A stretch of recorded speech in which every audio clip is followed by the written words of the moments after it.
Fair, sweet and young, receive a prize reserved for your victorious eyes.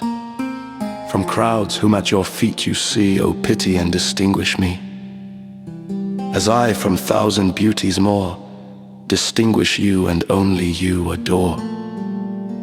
Your face for conquest was designed, your every motion charms my mind. Angels, when you your silence break, forget their hymns to hear you speak. But when at once they hear and view, are loth to mount and long to stay with you. No graces can your form improve, but all are lost unless you love. While that sweet passion you disdain, your veil and beauty are in vain. In pity then prevent my fate, for after dying all reprieve's too late.